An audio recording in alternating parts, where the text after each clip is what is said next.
හරි. එතකොට මේ ගැටුමක් निराකරණය කරගන්න බැයිද?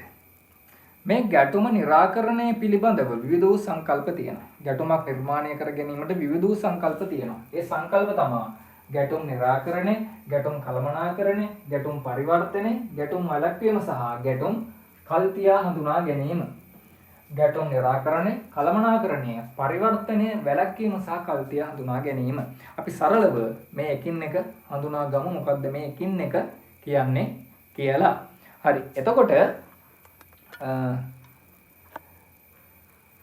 ගැටුම් निराකරණය මොකද්ද මේ निराකරණය කියලා කියන්නේ? අර निराකරණය අපි දෙයක් निराකරණය කරගන්න. අපිට ප්‍රශ්නයක් තියෙනවා අපි ඒ ප්‍රශ්නේ निराකරණය කරගන්න. මොකද්ද අපිට තියෙන ප්‍රශ්න? අපි ඒ ප්‍රශ්නේ निराකරණය කරගත්තා. මොකද්ද මේ කියන කතාව? निराකරණය කරගත්ත කියන්නේ අපි නම් ඒක විසඳගත්තා වගේ. මටවත් එක ප්‍රශ්නයක් තියෙනවා මම අපි ඒ ප්‍රශ්නේ निराකරණය කරගමු. ඒක निराකරණය කියන්නේ මොකද්ද? මේක අවසන් කරා වගේ වචනයක් අපිට නෝ. හරි අපි අපේ ප්‍රශ්නේ निराකරණය කරගත්තා. මේක අපි එතනින් අවසන් කරා. එතකොට අපිට මේ ගැටුම් निराකරණය කියන එක අපිට කියන්න පුළුවන් මොකද්ද?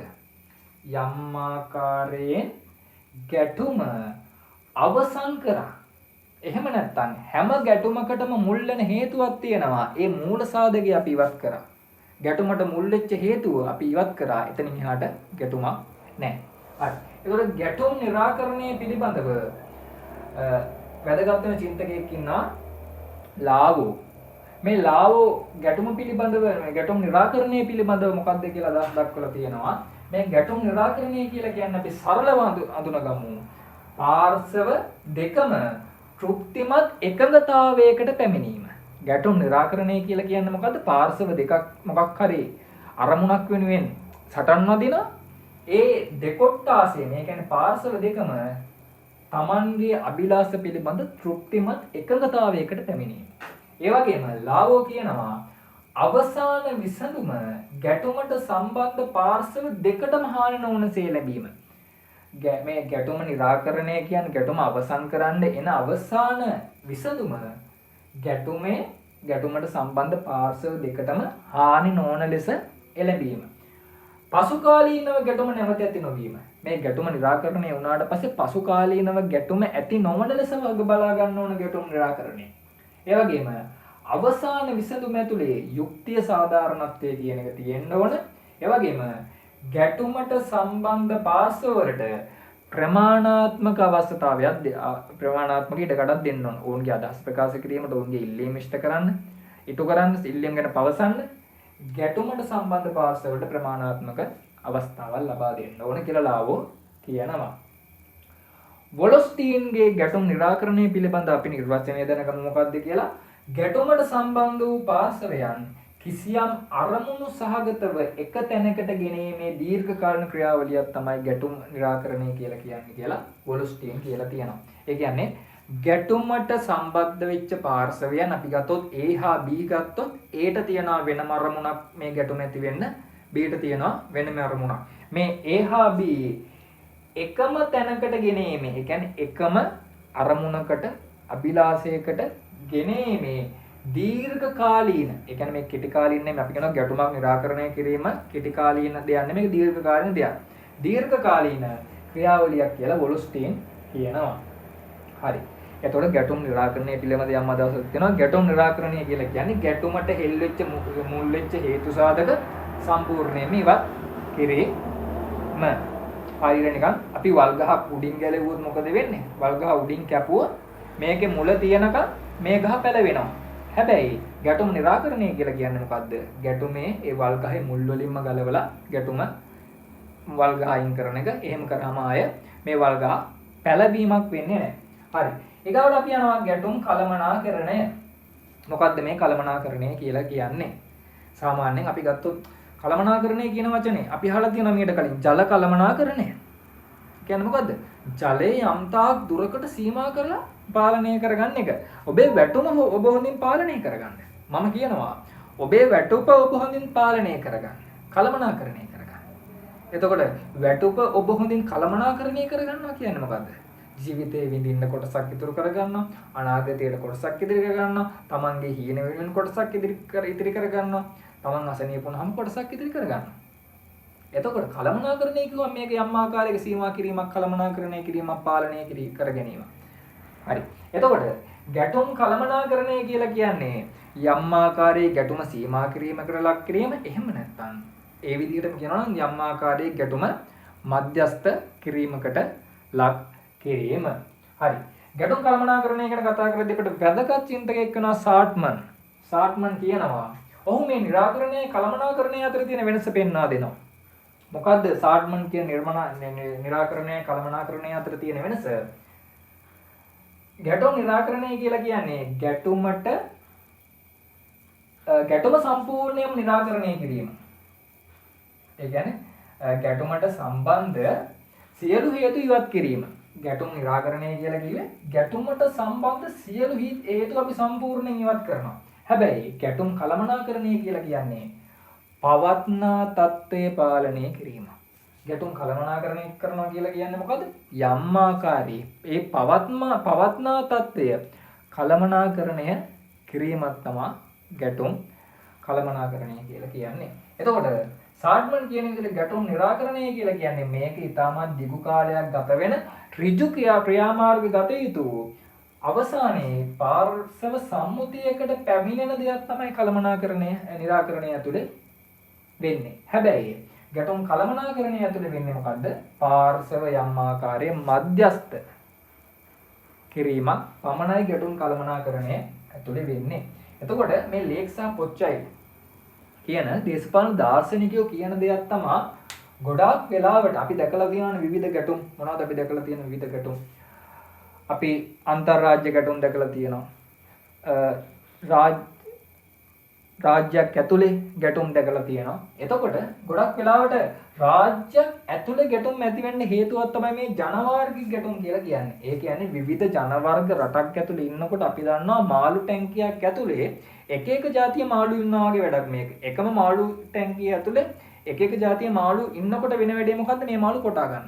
එතකොට යම් රටක් ඇතුලේ විවිධ ජනවර්ග ඉන්නවා නම් විවිධ හේතුන් නිසා මේ ජනවර්ග අතර ගැටුම් ඇති වෙනවා. එතකොට ඒ ඇති වෙන ගැටුම් බොහෝ වෙලාවට නිරාකරණය කරන්න අමාරුයි. හේතුව මොකද්ද? විවිධ ජාතීන් ඉන්නකොට විවිධ මේ ගැටුම් ඇතුළේ අද එක නිරාකරණය කරන්න හදනකොට හෙට තව ගැටුමක් ඇති වෙන්න පුළුවන්. මේ ගැටුම් කොයි වෙලාවෙ ජනවර්ග තියෙනකොට මොන හේතුකින්ද ගැටුම් ඇති වෙයිද දන්නේ නැහැ. එවන් ජනවාර්ගික ගැටුම් පවතින රටක ගැටුම් කළමනාකරණය තමයි හොඳම විකල්පය කියලා කියනවා මේ ගැටුම් නිරාකරණය කරන්න. එතකොට ගැටුම් කළමනාකරණය තමයි කියලා කියනවා මේ ලේක්සා පොච්චයි ජනවාර්ගික ගැටුම් පවතින රටක ක්‍රියාවට නැංවිය යුතු හොඳම ගැටුම් නිරාකරණ සංකල්පය. හරි. අපි දැන් යනවා. එතකොට ගැටුම් කළමනාකරණය කියලා කියන්නේ මොකද්ද? ගැටුම යම්තාක් දුරකට සීමා කිරීම. එහෙම නැත්නම් ගැටුම මධ්‍යස්ථ කිරීම. හරි. අපි දැන් යනවා පරිවර්තනය. මොකද්ද ගැටුම් පරිවර්තනය කියලා කියන්නේ? මේ පරිවර්තනය කියන එක මීට කලින් අහලා තියෙන වචනයක් මොකද්ද? ඉංග්‍රීසි වලින් නම් අපි මේක ට්‍රාන්ස්ලේට් කියලා කියනවා. මොකද්ද පරිවර්තනය කියලා කියන්නේ? සිංහල භාෂාව හින්දි භාෂාව සඳහා හැරවීම. එතකොට මේ පරිවර්තනය ගැටුම් පරිවර්තනය ඇතුලේ මොකද්ද වෙනව ඇත්තේ? ගැටුම් පරිවර්තනය ඇතුලේ වෙන්නේ ගැටුමේ අභිලාෂ හා ක්‍රියාවන් ක්‍රමානුකූලව පරිවර්තනයට ලක් කිරීමක් සිද්ධ වෙනවා. ගැටුම ඇතුලේ අපි දන්නවා විවිධ වූ අභිලාෂ තියෙනවා. ගැටුම ඇතුලේ ක්‍රියාවන් සිද්ධ වෙනවා. මේවා ක්‍රමානුකූලව පරිවර්තනයකට ලක් කිරීම තමයි ගැටුම් පරිවර්තනය කියලා කියන්නේ. එතකොට මේක පිළිබඳව වොලොස්ටින් මෙන්න මෙහෙම නිර්වචනයක් ඉදිරිපත් කරලා තියෙනවා. ඓතිහාසික අධ්‍යක්ීම් සමුදායක් සාමාන්‍යකරණය කරගෙන ඉගෙන ගැනීම තමයි ගැටුම් පරිවර්තනය කියලා කියන්නේ කියලා වොලොස්ටින් අදහස් ඉදිරිපත් කළා තියෙනවා. හරි. එතකොට මේ ගැටුම් පරිවර්තනය කරන්න පුළුවන් විදි කළ හැකි සහ වෙන මොනවාද? ඒකට කියන්නේ වෙන පාර්ශව විදියට වයින් ඉදිරිපත් කරලා තියෙනවා. පාර්ශව මට්ටමේ ගැටුම් පරිවර්තනයට ලක්වීම වෙනවා. අභිලාෂ මට්ටමේ ගැටුම් පරිවර්තනයට ලක් වීම වෙනවා. නීති රීති මට්ටමේ ගැටුම් පරිවර්තනයට ලක් වීම වෙනවා කියලා වයින්නන් විසින් ඉදිරිපත් කිරීමක් කරලා තියෙනවා. ඒ කියන්නේ මෙයා කියන්නේ ගැටුම් පරිවර්තනය කිරීම වෙනස් මාර්ග ඔස්සේ සිදුවිය හැකි බවයි. සමාජයේ විවිධාකාරයෙන් මෙන්න මේ කියන ගැටුමක් මෙන්න මේ විදිහට පරිවර්තනය වෙන්න පුළුවන්ලු. පාර්ශවය ඇතුලේ ගැටුම් පරිවර්තනය වීම වෙන්න පුළුවන්ලු. පාර්ශව ගත්තාම අපිට යම් රටක ජනාධිපති කෙනෙක්, පාලකයින්, මිනිස්සු මෙන්න මේ මිනිස්සුන්ගේ යම් වෙනස් වීම තුලින් යම් ගැටුමක් වෙනස් වීමකට ලක් වෙන්න පුළුවන්. ඊගාවට ගැටුමේ අභිලාෂය. ඒ කියන්නේ ගැටුමට මුල් වෙච්ච අරමුණු කාලයත් එක්ක වෙනස් වීම තුලින් අරමුණු වෙනස් කිරීම තුලින් ගැටුම වෙනස් වීම වලට භාජනය වෙන්න පුළුවන්. ඊගාට නීති රීති හා රෙගුලාසි වෙනස් නීති රීති වෙනස් කිරීම මගින් ගැටුම යම් වෙනස් වීම වලට ලක් කරන්න ලක් වෙනවා සහ ලක් කරන්න පුළුවන් කියලා වයින්නන් විසින් ඉදිරිපත් කරනවා. හරි. එතකොට මේ ගැටුම පරිවර්තන වන විවිධ අවධි තියෙනවා. මේ ගැටුම පරිවර්තනයේ විය හැකි වෙනම අවධි විවිධ අවධි තියෙනවා. මොනවාද මේ පරිවර්තනයේ විවිධ අවධි?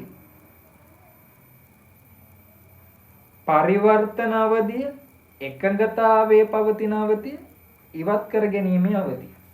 එතකොට ගැටුම් පරිවර්තනයේ විය හැකි විවිධ අවධි තියෙනවා. පරිවර්තනීය අවධිය, එකඟ වීමේ අවධිය, ඉවත් කර ගැනීමේ අවධිය. මේ ඉවත් කර ගැනීමේ අවධියෙන් මොකද්ද වෙන්නේ? ගැටුමට සම්බන්ධ යම් පාර්ශවයක් ගැටුමින් ඉවත් වීම. එකඟ වීමේ අවධියෙන් මොකද වෙන්නේ?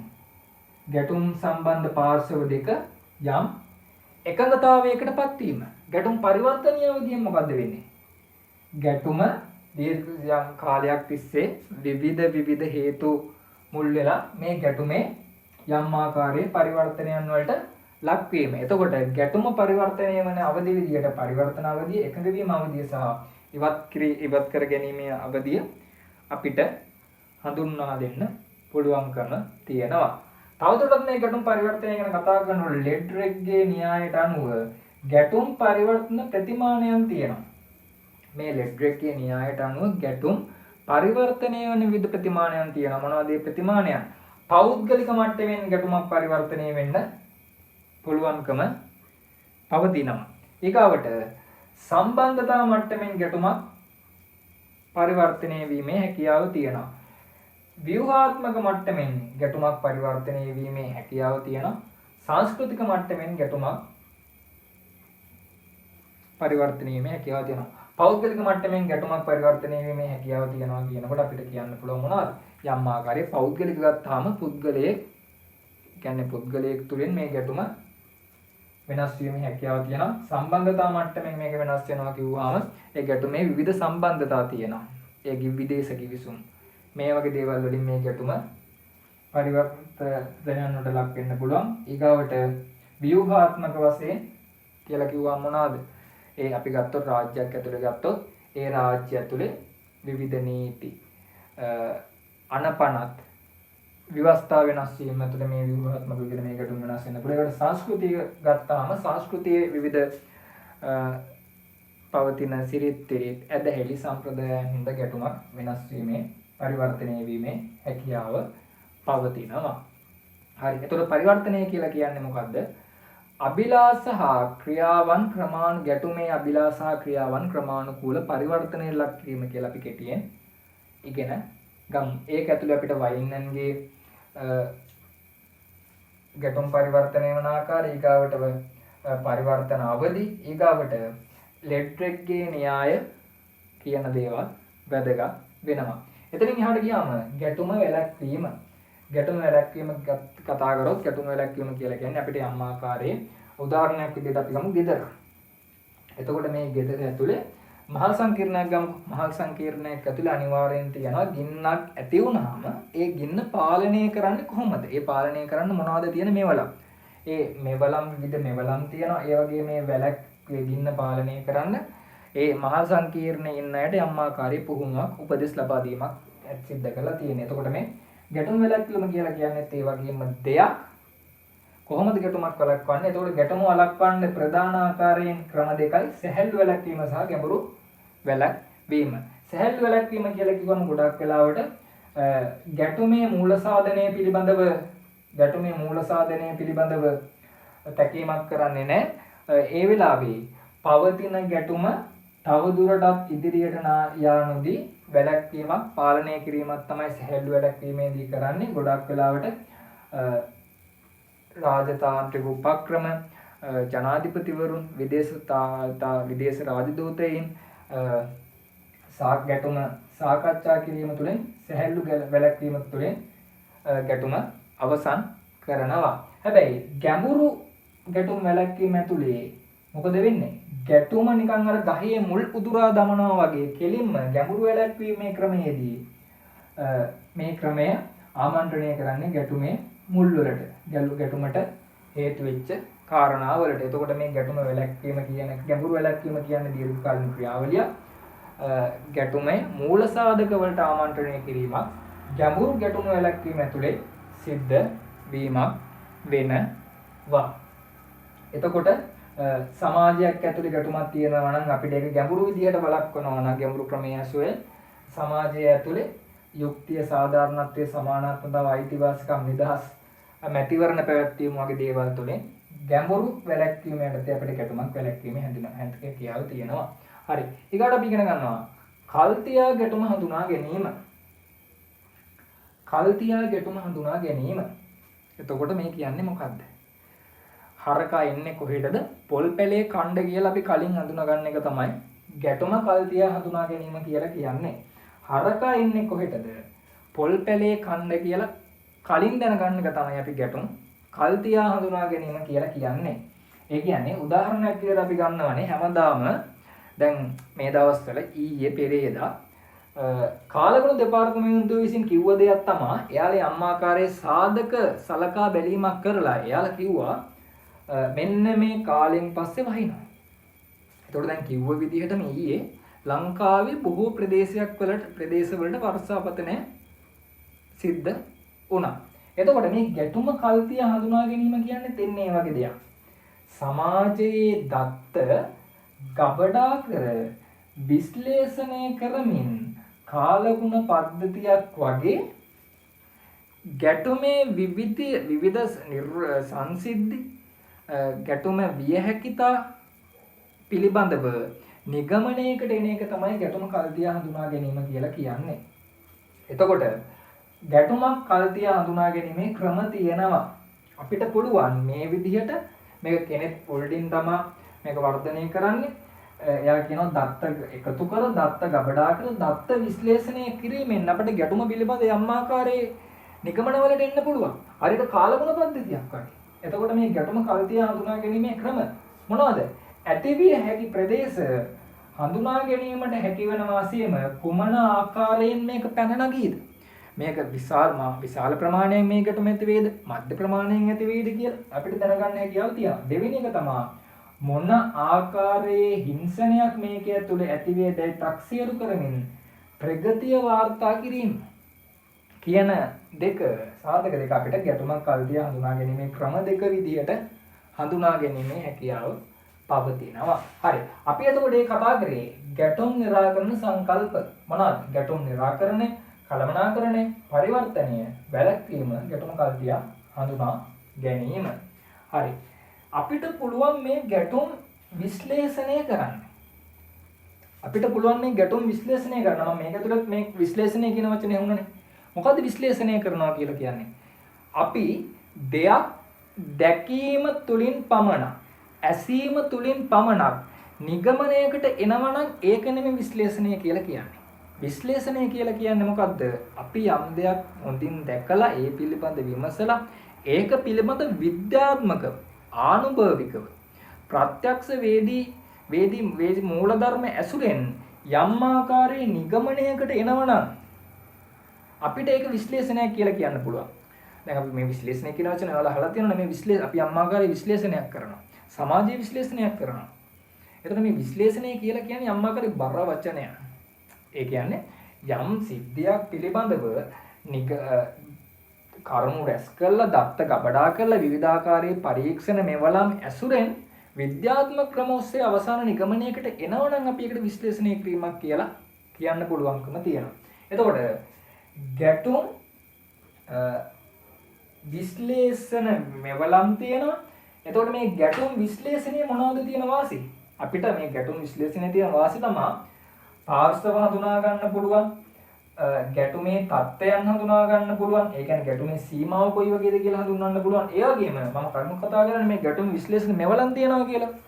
ඒ මෙවලම් ආශ්‍රයෙන් අපිට මේ ගැටුම විශ්ලේෂණය කිරීමේ හැකියාව තියෙනවා. එතකොට මේවා තමයි ගැටුම් විශ්ලේෂණේ වාසි වෙන්නේ. හරි. එතකොට ගැටුම් විශ්ලේෂණ ප්‍රවේශ මොනවාද? අපි කලින් කතා කරපු හාවර්ඩ් ප්‍රවේශය, අවශ්‍යතා ප්‍රවේශය, පරිවර්තන ප්‍රවේශය. හාවර්ඩ් ප්‍රවේශයේ ඇතුලේ ගැටුමේ මට්ටම් පිළිබඳ හාවර්ඩ් ප්‍රවේශයේ ඇතුලේ ගැටුමේ ස්තර පිළිබඳව අපි කතා කරනවා. මොනවාද උන්ගේ ස්තරය? ඊගාවට අවශ්‍යතා ප්‍රවේශයේ ඇතුලේ උන්ගේ අභිලාෂ ගැන කතා කරනවා. පරිවර්තන ප්‍රවේශය ඇතුලේ ගැටුම වෙන පරිවර්තනයන් පිළිබඳව අපි කතා කිරීමක් කරනවා. හරි. එතකොට මේ ගැටුම් විශ්ලේෂණ මෙවලම් ඇතුලේ විවිධ තාක්ෂණික මෙවලම් තියෙනවා. ඒ කියන්නේ මොනවාද? දැන් අපිට සුද්ධ විද්‍යාත්මක විෂයන් ඇතුලේ ඒ කියන්නේ ජීව විද්‍යාව, ගණිතය වගේ විෂයන් ඇතුලේ පරීක්ෂණ කරන්න මෙවලම් තියෙනවානේ. දැන් ගණිතය ඇතුලේ අම්මාකාරයේ පරීක්ෂණයක් කරන්න අපිට තියෙනවා මොනවද? අඩි රූල් තියෙනවා, ඊගවට කවකටු තියෙනවා, කැල්කියුලේටර් තියෙනවා. දැන් විද්‍යාව වගේ විෂයක් ඇතුලේ අපිට පරීක්ෂණ කරන්න මොනවද තියෙන්නේ? බීකර කියලා දේවල් තියෙනවා. ඊගවට දැන් ස්පිරිතාල නම් හાર્ට් එකක් එහෙම චෙක් කරන්න විවිධ ස්කෑනර් මැෂින් තියෙනවා. හැබැයි දැන් අපේ විෂයන් ඇතුලේ දේශපාලන විද්‍යාව, ජාත්‍යන්තර සබඳතා වගේ සමාජීය විෂයන් ඇතුලේ එහෙම මොනවාද තියෙනවද? දැන් අපිට උදාහරණයක් විදිහට ගත්තොත් ජාත්‍යන්තර සබඳතා ඇතුලේ ඇමරිකාව කියන රට ප්‍රජාතන්ත්‍රවාදී කොයිතරම් දුරට ප්‍රජාතන්ත්‍රවාදයේ මේක ඇතුලේ තියෙනවද කියලා නම් අර උණ කටුවක් ඇමරිකාවේ තුල ගහලා තියෙනවා වගේ මොනවත් පරීක්ෂණ මෙවලම පාවිච්චි කරලා විද්‍යා කරලා බලලා අපිට ඒක පිළිබඳ තොරතුරු ගැනීම හැකියාවක් නැහැනේ. හැබැයි අපි සමාජ විද්‍යාවන් වල අපි විසින් සමාජ විද්‍යාවන් වල විවිධාකාරී මෙවලම් තියෙනවා මේ සමාජ විද්‍යාවන් වල විවිධ පරීක්ෂණ වලට ලක් කරන්න. එතකොට මේ ගැටුම් විශ්ලේෂණය ඇතුළේ විවිධාකාරී තාක්ෂණික මෙවලම් තියෙනවා මොනවද? මේ ගැටුම විශ්ලේෂණය කරන්න. මොනවද මේ මෙවලම්? උදාහරණයක් විදිහට ගැටුම් රෝධය. ගැටුම් රෝධය ගැන අපි කලිනුත් කතා කරා.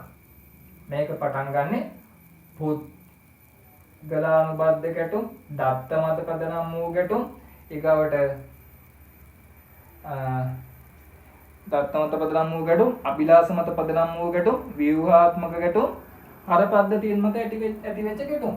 පුද්ගලානුබද්ධ ගැටුම් වල සංනිවේදනයේ මුල් වෙනවා. දත්ත මත පදනම් වූ ගැටුම් වල දත්ත පදනම් වෙනවා. ව්‍යුහාත්මක වැරදුනා. අභිලාෂ මත පදනම් වූ ගැටුම් වල අභිලාෂ මුල් වෙනවා. ව්‍යුහාත්මක ගැටුම් වල ඒ රටක් ඇතුලේ ගතොත් ඒ රාජ්‍ය ව්‍යුහය කියන්නේ එක්සැම්පල් සමානාත්මතාව, සාධාරණත්වය වගේ දේවල් බලපානවා. හර පද්ධතිය මත ඇති වෙච්ච ගැටුම් වලට ඒ රටේ සංස්කෘතිය, සිරිත් වගේ දේවල් වලින් ගැටුම් ඇති වෙනවා කියලා කියනවා. ඒ වගේ මේ ආශ්‍රයෙන් අපිට ඒක විශ්ලේෂණය කිරීමේ හැකියාව තියෙනවා. ඊගාවට ගැටුම් රෝධය ගැන අපි කතා කරේ. ගැටුම් ගස. මොකද්ද ගැටුම් ගස කියලා කියන්නේ?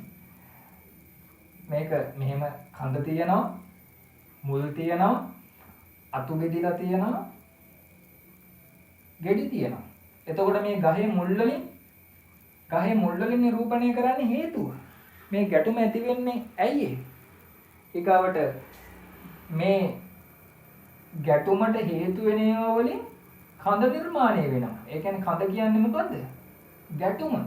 ඒකල මේ අතු විදිහට මේක බෙදෙනවා. ආර්ථික, සමාජ, සංස්කෘතික, දේශපාලන වශයෙන් ගැටුම බෙදී යනවා. ඒකල්ලා මේකේ ගෙඩි විදිහට එනවා ගැටුමේ ප්‍රතිඵල. ජීවිත හානි වෙන්න පුළුවන්, දේපල හානි වෙන්න පුළුවන්. ජීවිත හානි, දේපල හානි වෙන්න පුළුවන්. මේ වගේ දේවල් ඇති වෙන්න පුළුවන්කම පවතිනවා මේ පුළුවන් කියලා විශ්ලේෂණය කිරීමේ හැකියාව තියෙනවා අපිට මේ ගැටුම් ගස තුළින්. අපිට ඒකට මේකෙන් ගැටුමට මුල් වෙන හේතු, මේ ගැටුමේ පාර්ශවයන්, ගැටුමේ දිශානති, අනාගතේ වගේ දේවල් අපිට මේ ගැටුම් ගස තුළින් වගේ විශ්ලේෂණය කිරීමේ හැකියාව පවතිනවා. අපිට මේ ලෝකේ පවතින ඕනම යුද්ධයක් මේ ගැටුම් ගසට ආරෝපණය කරලා ඒ පිළිබඳව තොරතුරු රැස් කිරීමේ හැකියාව පවතිනවා. හරි. ඊගවට සිතියම් කරන ආකෘතිය. සිතියම් කරන ආකෘතිය කිව්වම මේක මෙන්න මේ විදියට ගැටුමේ સંદર્ભේ ඊගවට සම්බන්ධතාව මෙන්න මේ විදියට චූටි බෝලෙන් බලය අඩු රාජ්‍ය ලොකු බෝලෙන් බලය වැඩි රාජ්‍ය. මේක විවිධාකාරයෙන් සම්බන්ධතාව පවත්වන්න පුළුවන්. මිත්‍ර සම්බන්ධතාව ඊගවට මේ මිරක් කියවම කලින් සම්බන්ධතාව පැවතියා ඉන්පසු සම්බන්ධතා නැහැ. මේ ආකාරයේ විවිධ සම්බන්ධතා පෙන්වීම හැකියාවක් තියෙනවා සිතියම් කරන ආකෘතිය තුලින්. ඊගවට ගැටුම් ත්‍රිකෝණය කියන්නේ ජොහාන් ගල්ටුන්ගේ ගැටුම් ත්‍රිකෝණය.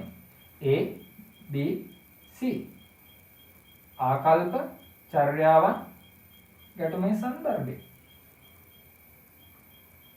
එතකොට තව CP ආකෘතිය, ප්‍රවර්ධන ආකෘතිය වගේ විවිධ ගැටුම් ආකෘති මේවලා අපිට හමු වෙනවා. හරි. ඊගවට අපි මේ සහමන්ත්‍රණය කියලා කියන්නේ මොකක්ද කියලා දැනගමු. මොකක්ද මේ සහමන්ත්‍රණය කියලා කියන්නේ? සහමන්ත්‍රණයේ මූලික නීති අපි දැනගමු. සහමන්ත්‍රණය කියලා කියන මම කෙටියෙන් මේ ටික කියාගෙන යන්න මොකද වෙලාව යන හින්දා. සහමන්ත්‍රණය කියලා කියන්නේ සාකච්ඡාව. මොකද්ද සහමන්ත්‍රණය කියලා කියන්නේ? සාකච්ඡාව. ඒතකොට සාකච්ඡාව කියලා කියන්නේ එදිනදා ජීවිතේ අපි හැමෝම කරන දෙයක්. අපි හැමෝම හොඳ සහමන්ත්‍රණ කරුවෙක්. උදාහරණයක් විදිහට කොහොමද? උදාහරණයක් විදිහට අපි ගත්තොත් මේ කඩේකට ගිහිල්ලා අපි බඩුවක් මිලදී ගන්න මුදලාලිය එක්ක විවිධාකාරී සාකච්ඡා කරනවා. මේක චුට්ටක් තව ටිකක් අඩු කරන්න බෑද? කියලා මේකද මේ තියෙන හොඳම බ්‍රෑන්ඩ් එක.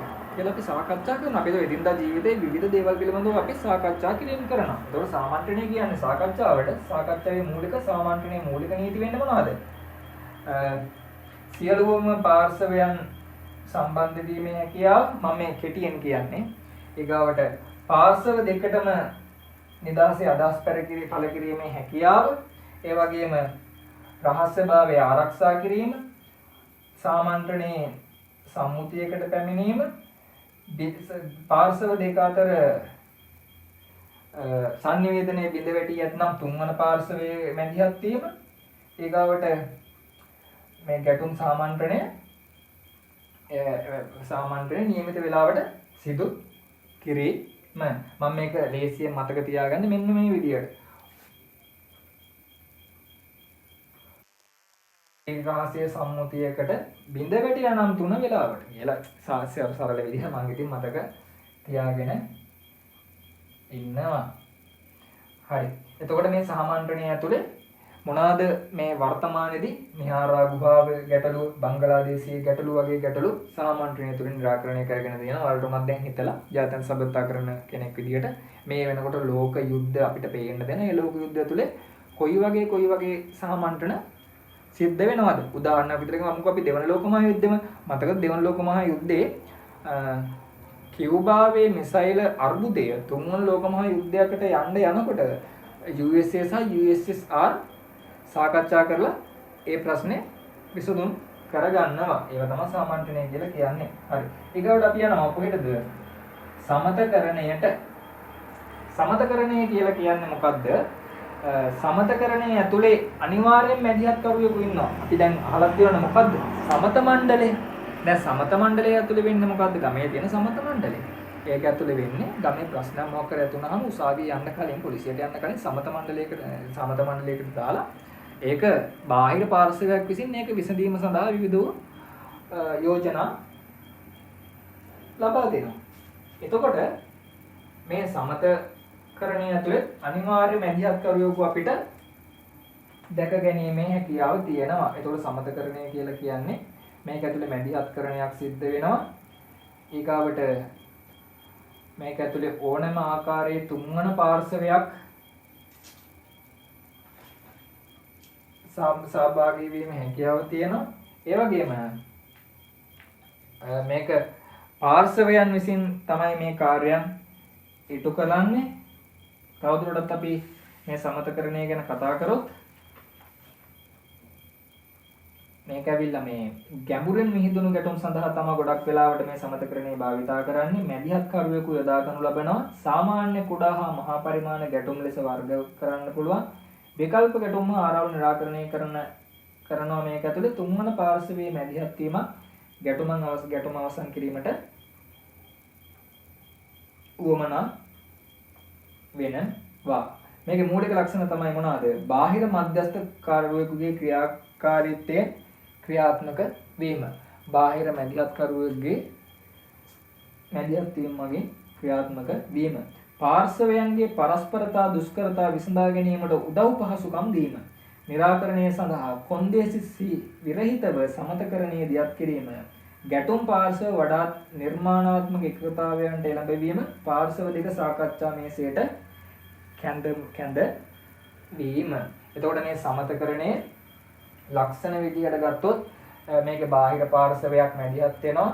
පාර්ශව දෙකට Tamanගේ අරමුණු වෙනුවෙන් උදව් කිරීම කරනවා.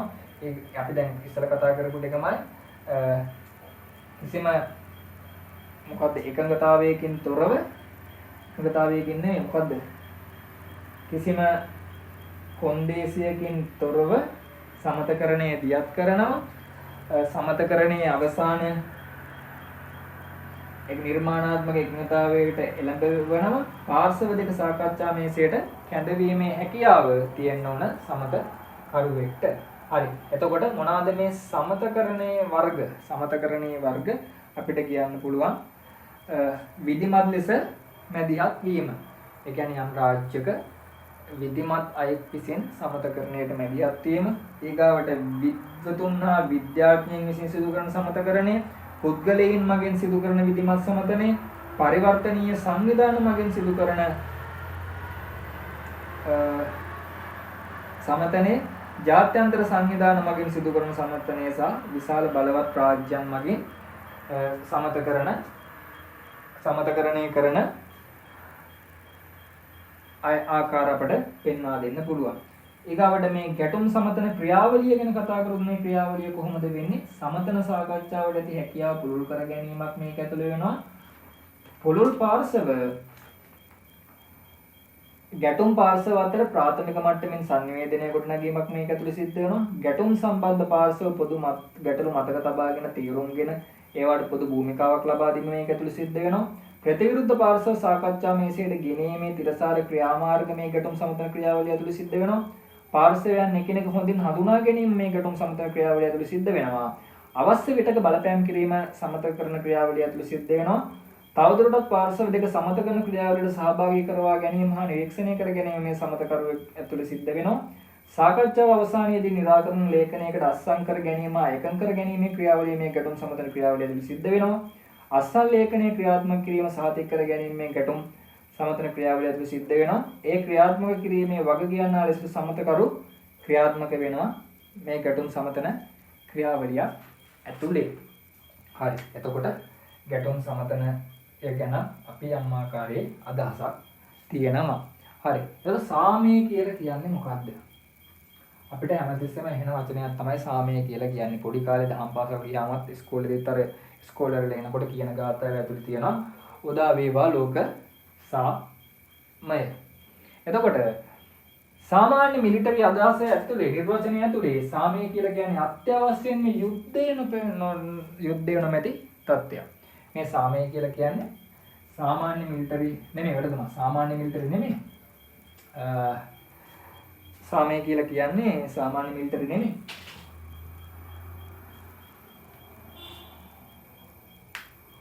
ඇමරිකානු මිලිටරි ඉතිහාසය ඇතුලේ සාමය හඳුන්වන්නේ අත්‍යවශ්‍යයෙන්ම යුද්ධය නොමැති තත්ත්වයක් සාමයයි.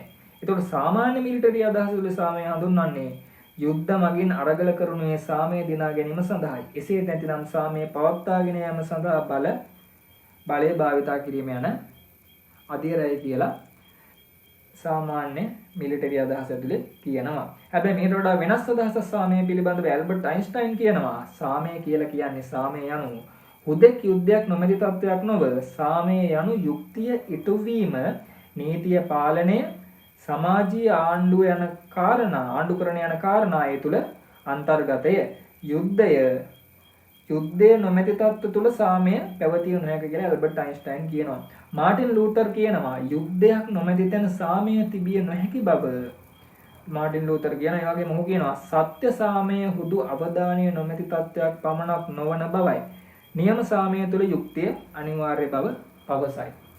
ඒ කියන්නේ ඇමරිකානු ඇමරිකානු සහ මිලිටරි නිර්වචන ඇතුලේ සාමය කියලා කියන්නේ යුද්ධය නොමැති තත්ත්වයක් කියලා කියනවා. හැබැයි ඇල්බර්ට් අයින්ස්ටයින් සහ මාටින් ලූතර් කියලා කියනවා මේ යුද්ධය නොමැති තත්ත්වයක් සාමය කියලා කියන්න බෑ, ප්‍රමාණවත් නෑ.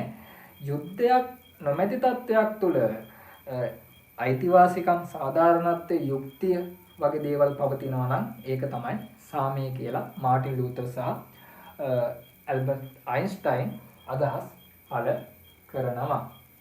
එතකොට ඇල්බර්ට් අයින්ස්ටයින්, මාටින් ලූතර් අදහස් පළ කරනවා. තවදුරටත් ගැල්ටුන්, අපේ ජොහන් ගැල්ටුන් අදහස් පළ කරනවා. මේ ගැටුම් කියලා කියන්නේ හිංසනය නොමැති තත්වයක් වන අතර එය සමාජ අරමුණක් ලෙස භාවිතා කළ යුතුය කියලා කියනවා. තවදුරටත් මොහු කියනවා ජොහන් ගැල්ටුන් ගැටුම කියලා කියන්නේ කාසියක දෙපැත්ත වැනිය.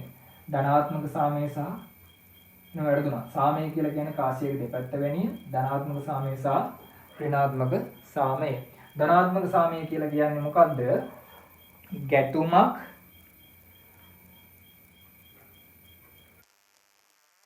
ප්‍රවේශය තුළ පුද්ගල හිංසනය නොමැති තත්ත්වයක් තමයි අපි ධනාත්මක ප්‍රවේශය තුළ කියන්නේ. හැබැයි ඒතකොට ඍණාත්මක ප්‍රවේශය තුළ සාමය තුළ ව්‍යුහාත්මක හිංසනය හෝ සමාජ යුක්තිය නොමැති තත්ත්වයක් ක්‍රියාත්මක ප්‍රවේශය කියලා කියන්නේ. හැබැයි ධනාත්මක ප්‍රවේශය කියලා කියන්නේ ගැටුම ඇතුළ පුද්ගල හිංසනය නොමැත, ඒ වගේම සාමයේ පවතිනවා, අයිතිවාසිකම් පවතිනවා, යුක්තිය පවතිනවා, ඒ වගේ තත්ත්වයක් අපිට ධනාත්මක ප්‍රවේශය කියලා කිවීමේ හැකියාව පවතිනවා. හරි. ඒ වගේම ලොක්මන් සහ මෙරියම් ශබ්දකෝෂය ඇතුලේ ගැටුම් නිර්වචනය කරලා තියෙනවා. ලොක්මන් ඉංග්‍රීසි ශබ්දකෝෂය ඇතුලේ ගැටුම් නිර්වචනය කරලා තියෙන යුද්ධයක් ගැටුම්කාරී තත්ත්වයක් නොමැති තත්ත්වයක් ලෙස, කිසිදු බාධාවක් නොමැති වඩාත් නිහඬ හා සිත් ගන්නා සුළු තත්ත්වයක් ලෙස, කලබලකාරී නොවන සාමකාමී ප්‍රීතිමත් තත්ත්වයක් ලෙස කියලා ලොක්මන් ඉංග්‍රීසි ශබ්දකෝෂයේ සාමාන්‍ය නිර්වචනය කරලා තියෙනවා. මෙරියම් ඉංග්‍රීසි ශබ්දකෝෂයේ සාමකාමී නිහඬ තත්ත්වයක් බවත්, කිසිදු ප්‍රතිවිරුද්ධවාදී සිතුවිලි හා චිත්තාවේග නිදහස් වී ඇති තත්ත්වයක් බවටත්, සාමකාමී සහජීවනය හා පෞද්ගලික සබඳතා ඇති තත්ත්වයක් බවටත්, සාමය හා රාජ්‍ය හා ආණ්ඩුව අතර වඩා සුහදශීලී සම්බන්ධතාවයක් පවතින කාලයක් බවටත් මෙරියම් ඉංග්‍රීසි ශබ්දකෝෂයේ සාමය නිර්වචනය කරලා තියෙනවා. තවදුරටත් මේ සාමය වර්ග කරනවා අභ්‍යන්තර සාමය සහ බාහිර සාමය කියලා. ඒතර අභ්‍යන්තර සාමය කියලා කියන්නේ මොකද්ද? මනස තුල පවතින සාමය අපිට අභ්‍යන්තර සාමය කියලා කියන්න පුළුවන්. ඒතර මේ අභ්‍යන්තර සාමය තීරණය වෙන්න ගොඩාක් වෙලාවට මේ ආගමික දෘෂ්ටිකෝණය බලපානවා. ඒතර බාහිර සාමය කියලා කියන්නේ මොකද්ද? සමාජයක් තුල තිබෙන සාමය. එතකොට මේ අභ්‍යන්තර සාමයයි බාහිර සාමයයි කියලා කියන්නේ එකක් මත එකක් තීරණය වෙන සාධක දෙකක් මේක ඇවිල්ලා. මොකද සමාජයේ සාමය නැත්තම් මිනිහෙක්ගේ අභ්‍යන්තර සාමය නැහැ. මිනිහෙක්ගේ අභ්‍යන්තර සාමය නැත්තම් ඒක සමාජ සාමයට බලපානවා. හරි. එතකොට තවදුරටත් මේ අභ්‍යන්තර සාමය ඇතුළේ මේ ලාවෝසු කියන දාර්ශනිකය අදහස් පළ කරලා තියෙනවා. රාජ්‍යයන් තුල සාමය පවතීද, නගර තුල සාමය පවතී නෑ. ලෝකයේ තුල කිසියම් සාමයක් පවතීද, ජාතීන් අතර සාමයක් පවතී. සමාජයක් තුල සාමය පවතීද, නගර අතර සාමය පවතී. ජාතීන් අතර සාමය පවතීද, නගර තුල පවතී. අසල්වාසීන් තුල සාමය පවතීද, නිවස තුල සාමය පවතී. සියලුම හදවත් තුල සාමය පැවතිය යුතු බවට ලාවෝසු අභ්‍යන්තර සාමය ඇතුලේ අදහස් පළ කිරීමක් සිද්ධ කරනවා. අපිට මේ සාමය උපවර්ගීකරණ 9කට වර්ග කරන්න පුළුවන්. අන්තර් පුද්ගල සාමය, අන්තර් පුද්ගල සාමය, පුද්ගල අතර සාමය, අන්තර් පුද්ගල සාමය, පුද්ගලයන් අතර සාමය, අන්තර් කණ්ඩායම් සාමය, ඊගොඩ කණ්ඩායම් අතර සාමය, ඊගොඩ ජනවාර්ගික කණ්ඩායම් අතර සාමය, ජනවාර්ගික කණ්ඩායම් තුල සාමය, ඊගොඩ ජාතීන් තුල සාමය, ඊගොඩ ජාත්‍යන්තර සාමය විදිහට අපිට මේක උපවර්ගීකරණ 9කට වර්ග කිරීමේ හැකියාව තියෙනවා. හරි. ඊගොඩ රාජතාන්ත්‍රික ප්‍රවේශය. මේකේ ඇතුලේ මේ රාජතාන්ත්‍රික උපක්‍රමයේ ඇතුලේ මේක ජෝසප් ස්ටාලින් විසින් තමයි මේ රාජතාන්ත්‍රික ප්‍රවේශය හඳුන්වා දීමක් සිද්ධ කරලා තියෙන්නේ. ඒතර මම මේක කෙටියෙන් අවසන් කරන්නම්. මේක ඇවිල්ලා නිල නොවන මට්ටමේ ගැටුම් निराකරණය ප්‍රවේශයක්. ඇයි මේක නිර්වහන මට්ටමේ ගැටුම් සමතක නිරාකරණය කිරීමේ ප්‍රවේශයක් කියලා කියන්නේ මේකේ ස්ටාර් ජෝසප් විසින් මේක මේ ත්‍රිකෝණය ඇතුලේ මට්ටම් තුනකට මේක වර්ග කරනවා. පළවෙනි තීරුවෙන් පාලකීන් නිරූපණය වෙනවා, දෙවෙනි තීරුවෙන් උගතින් බුද්ධිමතුන් ජනමාධ්‍යවේදීන් නිරූපණය වෙනවා, තුන්වෙනි තීරුවෙන් සාමාන්‍ය ජනතාව නිරූපණය වෙනවා. එතකොට මේ නිර්ණෝණ මට්ටමේ රාජ්‍යාන්තරික ප්‍රවේශය ඇතුලේ රාජ්‍යයක් ඇතුලේ ගැටුම් එහෙම නැත්නම් රාජ්‍යයන් අතර ගැටුම් විසඳීම සඳහා මේ නිල නොවන මට්ටමේ උගතුන් බුද්ධිමතුන් තමයි මාධ්‍ය වගේ මිනිස්සු කට්ටිය තමයි මැදිහත් වීම සිද්ධ කරන්නේ. මේක ඇතුලේ තියෙනවා හිමබෝල ක්‍රමය කියලා දෙයක්. මොකද්ද මේ හිමබෝල ක්‍රමය කියලා කියන්නේ? ඒ ගැටුම් පවතින පාර්ශවවල එක් පාර්ශවකරුවෙක් ගෙන්නලා විශ්වවිද්‍යාල සහ ඒ පාසල් තුල ඔහුට උපදේශන ලබා දීම සිද්ධ කරනවා. මේකට අපි හිමබෝල ක්‍රමය කියලා කියනවා. ලෝකයේ මේ රාජතාන්ත්‍රික ප්‍රවේශ නිර්වහන මට්ටමේ රාජතාන්ත්‍රික ප්‍රවේශය ඇතුලේ විවිධාකාර ගැටුම් නිරාකරණය කිරීම කරලා තියෙනවා. විවිධ සමුළු පවත්වලා තියෙනවා. මොනවද ඒ සමුළු? ෆග්ගොස් සමුළුව, ඒ වගේම ඩේට් මවුන්ට් සමුළුව අපිට හැඳින්වීමේ හැකියාව තියෙනවා. මේකේ තියෙන අවශ්‍යතාව මොනවද? නිල නොවන මට්ටමේ රාජතාන්ත්‍රික ක්‍රියාකරුව මේක ගැටුම් නිරාකරණයට සම්බන්ධ වෙන හින්දා පිළිගැනීම පිළිබඳ ප්‍රශ්නයක් තියෙනවා. ඒ වගේම ප්‍රශ්නයක් තමයි යම් කණ්ඩායමක් විසින් ගන්නා තීරණ සමාජයේ සියලුම